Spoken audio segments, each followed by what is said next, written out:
بسم الله الرحمن الرحیم. دا علم النحو نن ان شاء الله پنځم درس دی او په دې کې مونږه د کلمې قسمونه شروع کړیو. د دې نه مخکې درس کې مونږه د اسم قسمونه وې، د اسم تعریف او بیا قسمونه وې. بیا د هغې نه پس درس کې چې د نن نه کوم څلورم درس و په هغې کې مونږ د فعل تعریف او د فعل قسمونه وې چې د فعل څلور قسمونه دي: فعل ماضي، مضارع، امر، نهي. نن به انشاءالله مونږ حرف وایو او بیا به د حرف قسمونه وایو. د حرف تعریف اول زده کوو.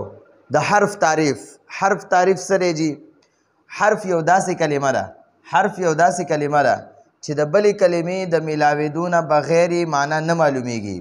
حرف یو داسې کلمه ده چې بله کلمه دې ورسره نه میلاو کړي نو د ده معنا نه معلومیږي. او اسم او فعل یو داسې کلمه وه چې د بلې کلمې د میلاوېدو نه بغیر به خپله معنا معلومېده، د هغې به معنا معلومېده او د حرف معنا نه معلومیږي چې بل کلمه دی ورسره یعنی لفظ ته کلمه وي یا اسم یا فعل دغه دی ورسره نه میلاو کړي دي حرف سره نو بیا د حرف معنا نه معلومیږي. حرف یو داسې کلمه ده چې د بلې کلمې نه مراد یعنی اسم یا فعل دی. ښه جي، اسم تم کلمه وي، فعل تم کلمه وي. که اسم دی ورسره میلاو کو د حرف سره نو بیا به معنا به معلومه شي، او که فعل دی ورسره میلاو کو د حرف سره نو بیا به معنا معلومه شي. خو ځان له معنا نه معلومیږي، د حرف ځان له معنا نه معلومیږي، خامخا به ورسره فعل یا اسم میلاوي نو بیا به معنا معلومیږي. حرف یو داسې کلمه ده چې د بلې کلمې د میلاوېدو نه بغیر معنا نه معلومیږي. بله کلمه میلاوېدل ورسره لازمي دي، یعنی ضرور به ورسره یوه بله کلمه میلاوي نو بیا به د دې حرف معنا معلومیږي. لکه من او فی، دا من یو حرف دی او فیم یو حرف دی. دا حرف دی که دې سره اسم یا فعل میلاو شي نو معنا به یې معلومه شي، د دې حرف معنا به معلومه شي او فایده به ترې حاصله شي. لکه خرجه، دا خرجه یو فعل دی، ٹھیک شو جی، او زید دا اسم دی او دا من چې دی دا حرف دی او دار هم اسم دی. نو ګورئ جی دلته د من سره دا حرف دی نو دې حرف سره مونږه یو فعل میلاو کو، یو ورسره اسم میلاو کو او بلم ورسره دوم ورسره اسمونه میلاو کو او یو حرف شو. نو اوس د معنا باندې خلک پوهیږي، معنا یې پوره حاصلیږي تی نو فایده تی حاصلیږي. وایي خرجه زید من الدار، زید د کور نه ووتو، د کور نه. اردو کې د دا من یو حرف دی، د ده معنا ده په پښتو کې نه او اردو کې وایي سه. ٹھیک شوه. نو وایي ګوره صرف نه کوه په معنا یې څوک نه پوهېږي، یا صرف سه اردو کې کوه په معنا باندې نه پوهېږي. او که دې ورته ووایي چې یاره من الدارې یو اسم ورسره ولګوه، من الدارې، نو د دار معنا ده کور او من معنا ده سه. نو اردو پښتو کې وایي نه، نو موږ په پښتو کې وایو کور، د کور نه. وګوره نو اوس یې لږ ډېر معنا باندې خلک پوهېږي. دلته صرف نه کوه نو څه فایده نه ورکوي. یا ګورئ جي من المسجد، نو اوس یې معنا معلومه شوه چې د جومات نه، د مسجد نه. ٹھیک شوه. یا داسې ولیکي من المدرسة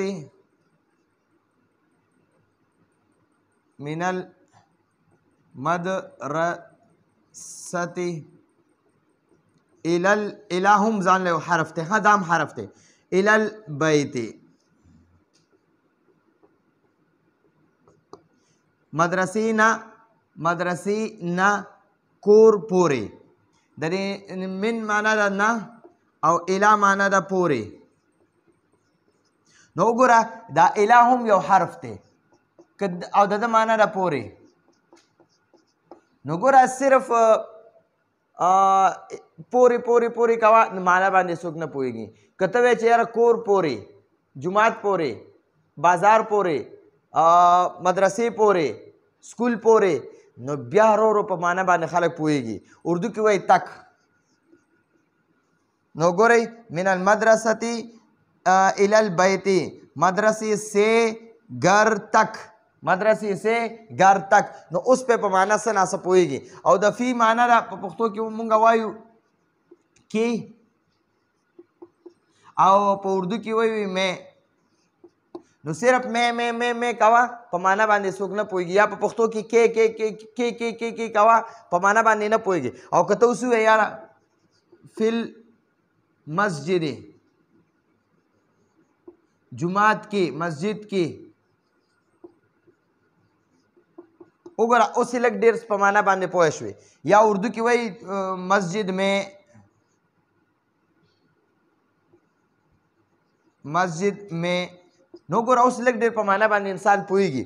خو خامخا به ورسره د حرف سره یا اسم ملاوې یا به ورسره یو فعل ملاوې، نو بیا به په معنا باندې پوهېږي. که د حرف سره د اسم یا فعل یا د ورسره اسم ملاو نه کو یا د ورسره فعل ملاو نه کو، نو بیا د دې حرف معنا نه معلومیږي. ټیک شو جی. نو د حرف تعریف زده کو. حرف یو داسې کلمه ده چې د بلې کلمې د ملاوېدو نه بغیر، د بلې کلمې د ملاوېدو نه بغیر یې معنا نه معلومیږي. وګوره موږ ورسره بله کلمه ملاو کړه نو بیا معنا معلومه شوه. هسې معنا نه معلومیږي، ګډې وډې به انسان وایي بیا. یعنې ضرور به ورسره یوه بله کلمه ملاوې، نو بیا به د دې حرف معنا معلومه شي، معلومیږي به.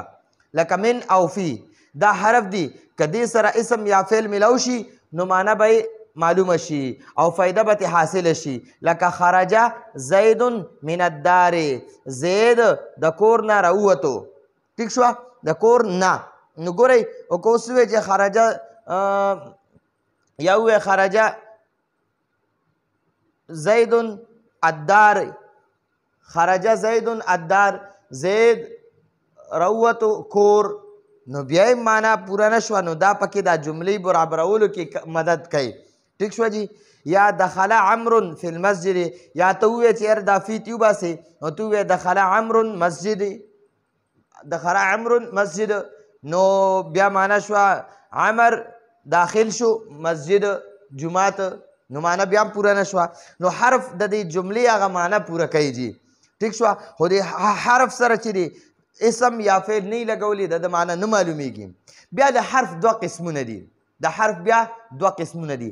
یو ته عامل وای، عامل معنا د عمل کوونکی، او یو ته غیر عامل وای.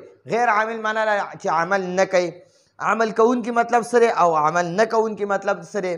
دا عامل نه دی، دا چې د اسم نه مخکې ولګي که نه، دا حرف عامل. حرف عامل ګوره، دا عامل او غیر عامل دا د حرف قسمونه دي.